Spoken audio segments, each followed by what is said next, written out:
everybody, and welcome to Auto Tech, kind of the impromptu in my garage Auto Tech version. This is what we're going to be trying to do a little bit more of in our distance learning process. You can see here that I've got a whiteboard set up, I've got some tools, I got a tool bench. It's all in the process of being cleaned up and repurposed, let's say. So what we're going to hopefully be talking about over the next couple of days is a basic understanding of electricity and electronics, starting from Ohm's Law, which I know we discussed last year, but I want to make sure that before we move into newer topics, that we understand some of the older topics that we were building as a foundation. So just a minor bit of review with series circuits, and then we're going to branch out into parallel circuits, which basically means you have two circuits running side by side, powered by the same power source and grounded at the same ground source. And then after that, we're going to talk about series parallel systems. But for now, we're just going to talk about series circuits.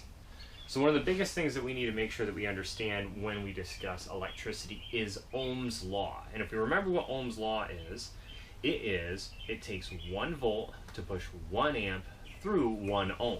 It's basically a 1-to-1-to-1 ratio. And so when we talk about 1 volt, we talk about a certain amount of power. When we talk about 1 amp, we're talking about a certain number of electrons moving past a point.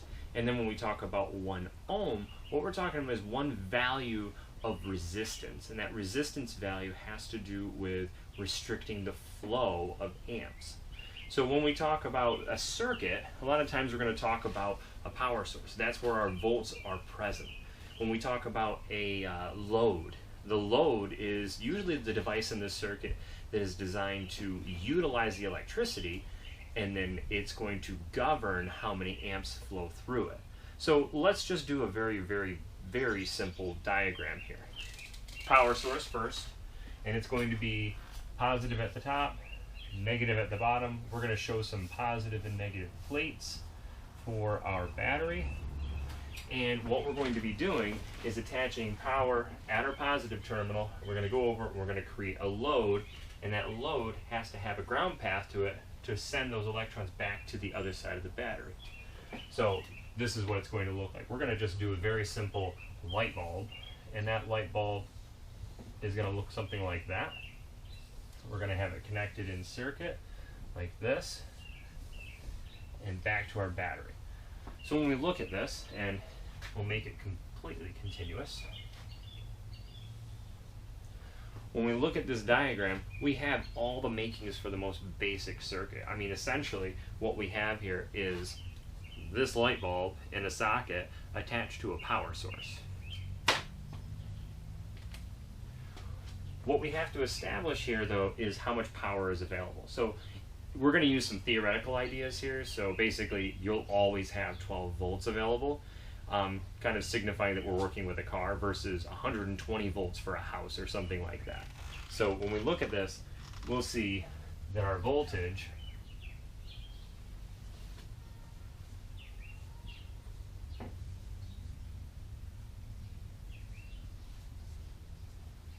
is 12 volts. And when we talk about the load is going to have an established resistance. We could use an ohm meter on a digital multimeter to measure what it actually is, and we could establish what it is in real life. But because we're talking about theory here, we're just going to simply say it has a value of 3 ohms. And we're going to label it as R1, or resistance 1, or load 1, has a resistance of 3 ohms. And that omega sign simply signifies ohms. Now, kind of going back to some of our previous topics, we're going to be using Ohm's Law. And Ohm's Law is very useful when we understand how we utilize the different factors to determine others. So the biggest thing is understanding that magic triangle. The magic triangle is basically a way of orienting your different values, voltage, amperage, and ohms, in a way that we can use them mathematically. Now, when we see them on here, and I know that there's some critique about whether or not to use these figures or these characters, when we organize them, we can understand that the top one is voltage. So we're going to list it as voltage, or E as electromotive force. Now, we could change that and we can make it a little V next to it, or a V entirely. But when we use math and when people are calculating information related to electricity, it's typically used at E for voltage. Next, we're going to be using amperage. Now, amperage, when used in a mathematical formula, is signified as a large capital I. And we could write next to it with a capital A and say amperage.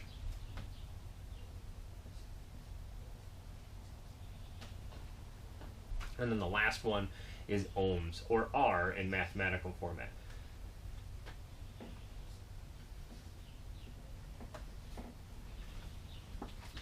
So once we understand where the figures go, voltage, amperage, and resistance, we can understand how we can repurpose this. You simply cover up the one you don't have.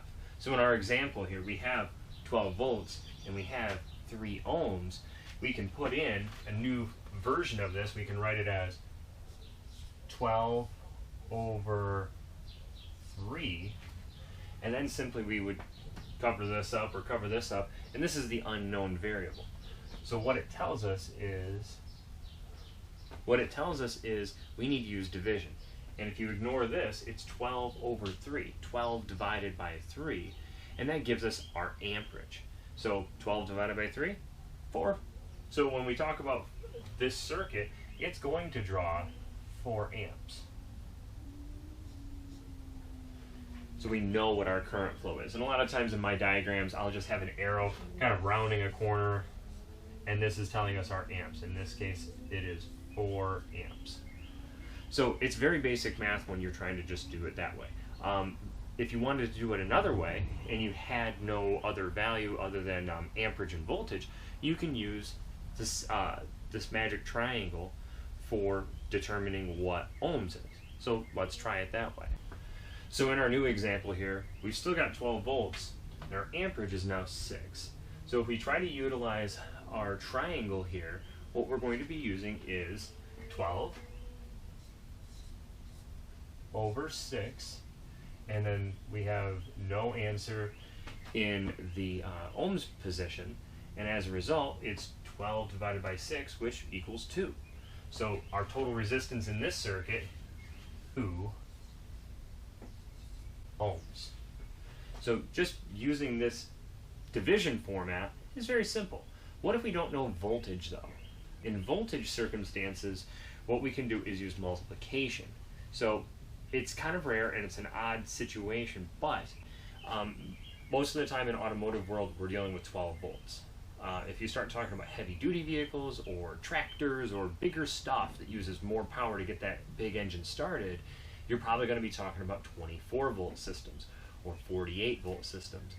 There's some hybrids, some basic hybrid systems out there that utilize 48 volt systems. Some power steering systems utilize a 48 volt separate electrical system that takes the 12 volts and ramps it up to 48, and you may be dealing with a little bit more than 12 volts. All depends on the application. So we don't want to just bank on the fact that we're dealing with 12 volts. So in our new example here, we're looking at a system where we don't know what our voltage is. And we can still use that same magic triangle, we're just going to use it a little bit differently.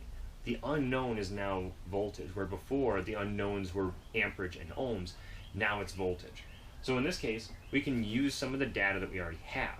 So in this case, we know our resistance of our load is 6 ohms, and the current passing through the entire conductor is 3 amps. So we write that like this. We have an unknown,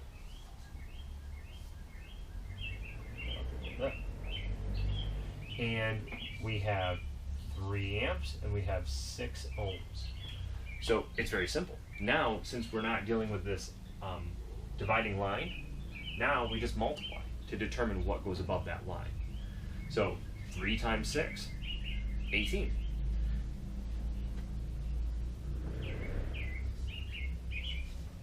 And you can double check yourself. That's the nice thing about this. And when we do quizzes and we do little pop quiz questions, the thing is, you can always double check your answers. So in this case, we could say 18 divided by 6 is 3, or we can say 18 divided by 3 is 6, or 3 times 6 is 18, or vice versa, 6 times 3 is 18. So when we discuss these questions, always understand that you can double check your answers to make sure that you are getting the right answer before you write it down in the Google form document that we're going to be using. Does that make sense? So I do want to make sure that we understand a little bit more about this before we really go too much further. We are going to have some practice problems associated with this, and I am going to give you a couple more examples before we get through to those. So we have a new example here, and it's a very basic one. When you look at it, it might be a little bit intimidating because we're dealing with bigger numbers, but it's really not that much different. What we need to understand is we have voltage and we have amperage. What we do not have is a value for our resistance. And as a result, we're going to use that magic triangle to determine what we have. So, very simple. We're going to write it out as 36 over 18, and then our question mark goes here. 36 divided by 18 is very simple. It's 2. So when we talk about our resistance in this circuit, it's not a question mark anymore. It is 2 ohms. Before we move on, I want to make sure that we all understand how this magic triangle thing works. So when we talk about this in a larger sense so you guys can see it a little bit better, what we need to understand is when we're dealing with this values that are on the top and bottom of this line, this equals division. When we're dealing with values across here, and up here is an unknown, this becomes multiplication. So above and below the line is division. Across this vertical line, that is multiplication. So it doesn't matter which way it goes. You can multiply one way or the other. It doesn't matter. Division, you're dealing with voltage and amperage, or voltage and resistance. So it's always voltage divided by the amperage or the resistance. Just make sure that you understand that before you start doing these problems. Is that when we're dealing with this horizontal line, that is a division line. When we're dealing with the vertical line, that is a multiplication line. The next thing that I want to discuss is the fact that when we talk about series circuits, they're not always as simple as having one individual load or resistance in them. You can have as many as you want. You can have 100, you can have 2, you can have 1, it doesn't matter. The reality is that when we deal with series circuits, we need to know how many loads there are. There's a law related to Kirchhoff's voltage law, which basically states that when we deal with a series circuit, one of the series circuit laws here, resistance total, the entire circuit's resistance, is the sum of all resistances. Now, in a real-world example, that means that you would have to calculate the resistance between the battery and the conductor and the load and the conductor, and go all the way through the circuit to calculate all of them. Because we're dealing with a theoretical circumstance here, though, we can just simply say that these are negligible resistance factors, and we're going to talk about the bigger parts of it when we talk about the individual resistances.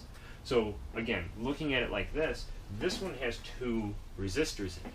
That means that we need to determine what both of them are before we can go to our magic triangle and actually start making sense of the circuit. So when we talk about a circuit such as this, we need to keep a couple things in mind, a little bit more so than we did with regular just single resistance circuits. In our example here, you can see that I have 2 resistors that have a similar value, 12 and 12. Not similar, the same. But basically what we have is 2 resistances, and it's very simple. When we talk about resistance total, what we want to do is we want to think of it in regards to resistor 1 plus resistor 2 equals total resistance, or RT.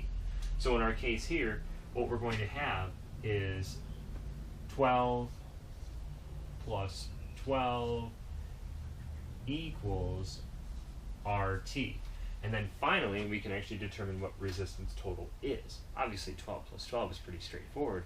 But if you had one resistor that had 13.5 ohms of resistance and you had another that was 227 ohms of resistance, well, things get a little bit more complicated. So again, these are very easy to work with numbers so we can understand the process. And then when it comes time to actually measure resistors and figure out what their values are, that's when things get a little bit more real and a little bit more difficult. So this is just for easy theory. So our total resistance is 24. So now that we know our total resistance, we can actually determine what amperage is. That's our big unknown in this case. So we have our voltage, 12 volts.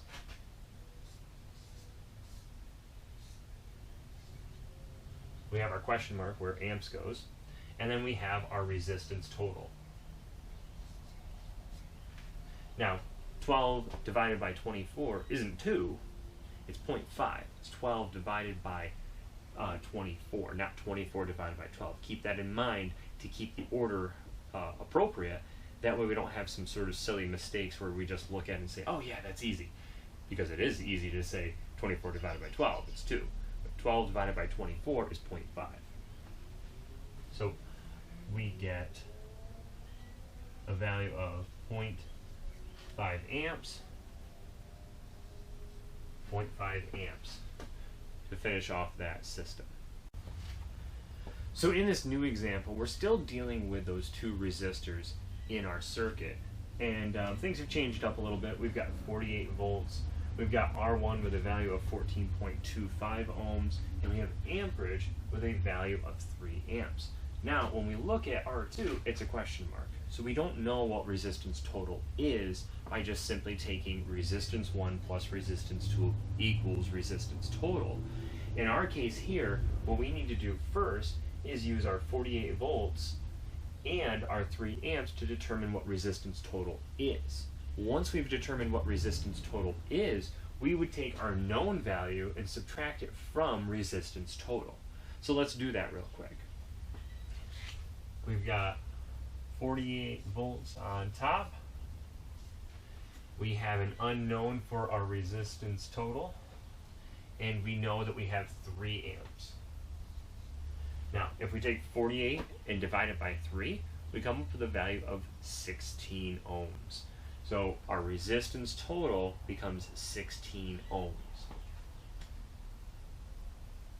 And now that we know that piece of information, we can now determine what our overall resistance is for resistor 2, because all we're going to do is take 14.25 and subtract it from resistance total. So R1 has a value of 14.25.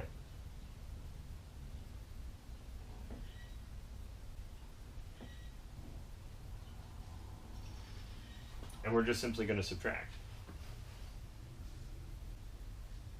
And what we end up with is a value of 1.75 ohms.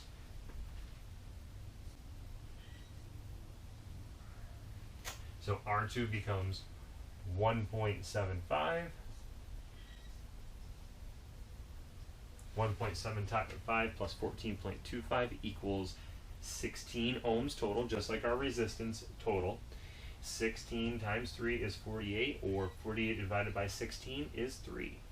So it all works out, and you can always double check your work that way just to be sure that you're not just throwing in some answer because it seems right. Double check it. Make sure that it always adds up.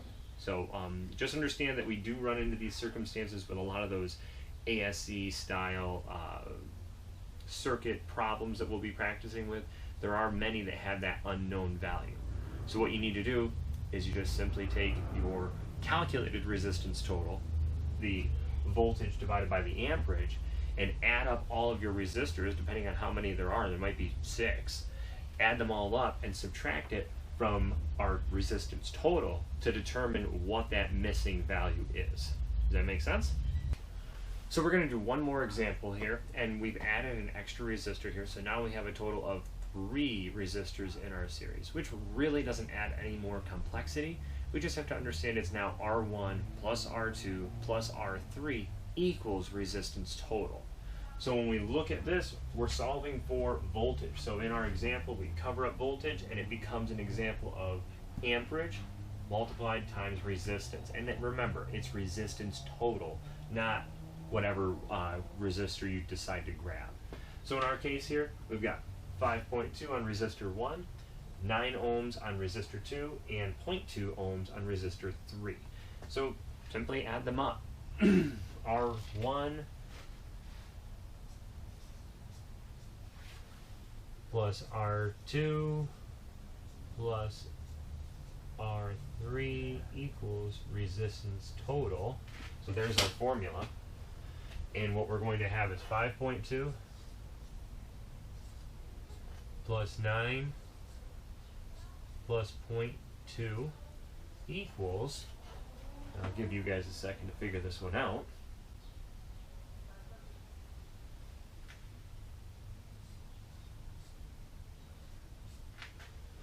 14.4 ohms of resistance total. So this is RT. So in our math now, we have amperage plus resistance total. These two. So now we can solve for voltage in the circuit. So let's do it.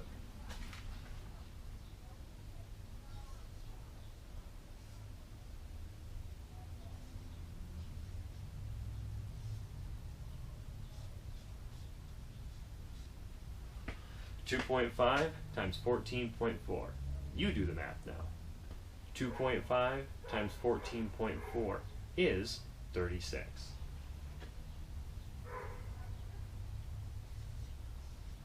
So our example here is no longer an unknown. We have a 36 volt power source powering through 3 resistors, and those 3 resistors combined total resistance limits the current flow in the circuit to 2.5 amps. So really, I hope throughout the course of this quick lesson here that we've discovered how our circuits work together, how our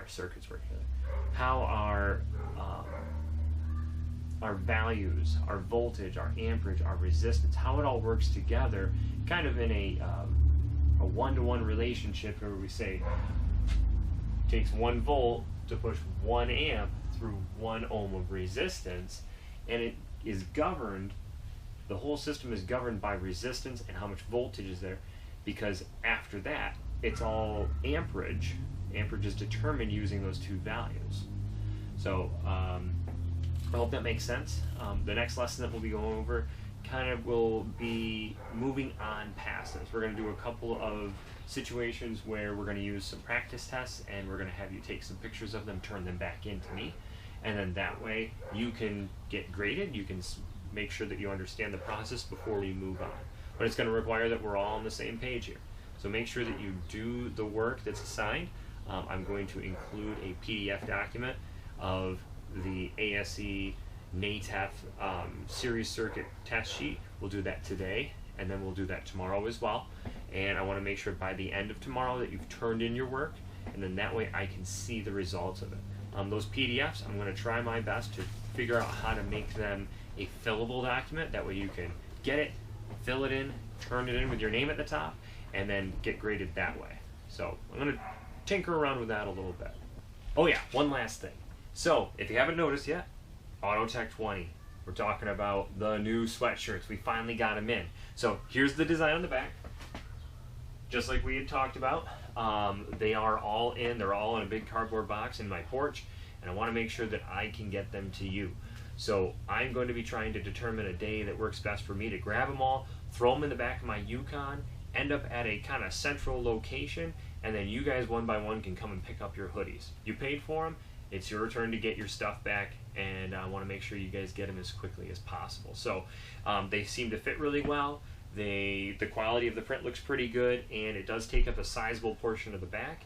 That means that on bigger sizes, bigger than a large, which I wear, it'll still fill it out nicely. So I'm pretty pumped about it, and I cannot wait to see you guys to hand these things off. So in the meantime, stay safe, and I will be on Google Classroom, and I'll be available on my phone and on email. So make sure that you get in touch with me if you have any questions about the process here, and thanks for watching. We'll see you guys soon.